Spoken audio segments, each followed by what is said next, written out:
Simpleng birthday celebration ni Kenshin na punong-puno ng saya at pagmamahal. Bake ako ng cake at nagyakiniko kami. Bukas kami ng regalo galing sa lolo't lola niya. Ay hello, minasang konnichiwa. Tara samahan niyo kami today's mini vlog. Ito yung ganap kahapon. Dahil day off ni hapon, kaya in-advance na namin yung birthday celebration ni Kenshin. Mga bandang alauna, pagkatapos ng sangkambi, binili po si uncle yung hapon ng badminton. Kaya heto, naglaro muna kami dito sa labas. Mga hindi po nakakaalam ang sangkambi nga po pala, ito yung pumunta ang mga magulang sa school at mag-o-observe. Sinamahan ko po si Kenshin sa school hanggang alas 11. Pagkatapos ng isang oras sa paglalaro ng badminton, na po kami dito sa loob. Kasi kaso na ako para makagawa na ako ng cake. Ganito pa rin po ako gumawa ng icing. Isang bowl, naglalagay ako ng yelo. Tapos nagpatong pa ako ng isa dahil dito po natin ilalagay itong cream. Pag nag-bake nga po pala ako ng cake, ito po yung ginagamit ko para makagawa tayo ng whipped cream. Kaya hindi ko langin sa icing, hindi nalawa ko na. Tapos gagamitan po natin ito ng mixer. Halo-halo ko lang ito siguro parang nasa 5 minutes para magkaroon ng lasa. Naglagay nga rin pala ako dito ng powdered sugar. Dapat sinabay ko to sa cream kanina, kaso nakalimutan ko po mga auntie. Kung gusto nyo magkaroon ng aroma, pwede kayo maglagay ng vanilla. Tapos kung i-mixer, kumuha ako ng konti para may lagay ko mamaya sa ibabaw. Tapos kung gumawa ng icing, naghati-hati na din ako dito ng mga prutas. Meron tayo ditong kiwi at saka strawberry. Nagbabalat ako kanina, si Kenshi naman ay gusto ng kumain. Para makamenos tayo sa kuryente, bumili na ako ng sponge cake para ready na. Lagay nga pala muna ako ng icing at saka ng prutas. Tapos maglalagay ulit ako ng icing. Papatungan ko ulit ng sponge cake. Saka ko po ito i-coat ng icing. Pag gumagawa ako ng homemade cake, ito talaga ako nahihirapan. Kasi hindi maganda yung paggawa ng icing. Hindi na rin maging maganda yung gawa nating cake. Dahil hindi tayo expert sa pagbibake mga auntie. Okay lang yan basta makagawa tayo para sa anak natin. Please, nag-effort tayo para sa kanila. Kanina, habang busy ako, merong dumating na regalo para kay Kenshi. Galing nga po yun mga auntie sa lolo at lola niya. Kahit malayo, yung mga binan ko, hindi nila nakakalimutan itong apo nila. Tapos kung nga palang mag-bake ng cake, kaya ko muna sa rep para lumamig. Tapos dito naman, naghiwa-hiwa na ako ng manok. Marinate ko muna, kaya naglagay ako dito ng yakiniku sauce. Naghati-hati na din ako dito ng mga gulay, ng mushroom at saka ng sibuyas. Sa sobrang excited ng anak ko, gusto niyang tignan kung ano yung nilalaman ng box.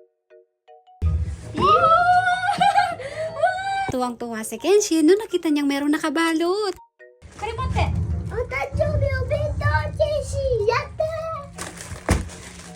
Ang laman po nung nakabalot na red ay libro. Tapos sunod yung binuksan, itong nakasupot. Kakuy dyan! Oh! Atarasi dyan! Wow! Malaki pa anak. Pero okay lang, lalaki ka pa naman.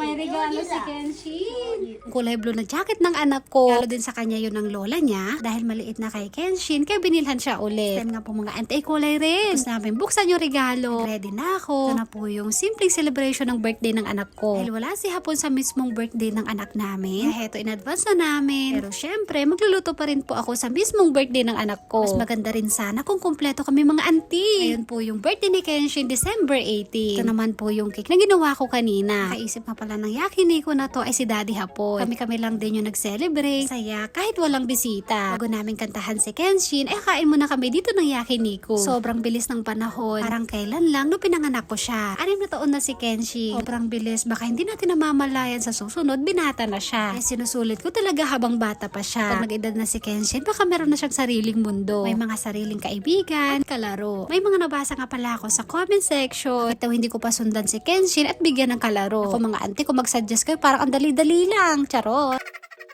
Nasa 2 to 3 years old po si Kenshin. Gusto ko na siyang bigyan ng kapatid. Para minsana na lang po sana yung pag-aalaga. Ngayon na nasa 6 years old na siya, hihintayin ko na lang yung tamang panahon ko ibibigay sa amin. Mula kasi nung nag-umpisang mag-aral si Kenshin, nakakaluwag-luwag na po tayo mga auntie. Nakakagala na akong mag-isa at napupuntahan ko na yung gusto ko. Mas lalo akong mahirapan kapag nagkaroon pa kami ng anak. Lalo na't wala akong sasakyan at bike lang yung gamit ko. Ang isa pa ay ayaw na din po ng asawa ko. Niisip niya yung future namin. Matanda na siya, baka mas lalo kaming mahirapan. Hindi rin po basta-basta ang magpaaral dito sa Japan. Kaya nga po nang sinabi ko sa inyo mga auntie, kung ibibigay po sa amin ni Lord, tatanggapin po namin ang buong puso.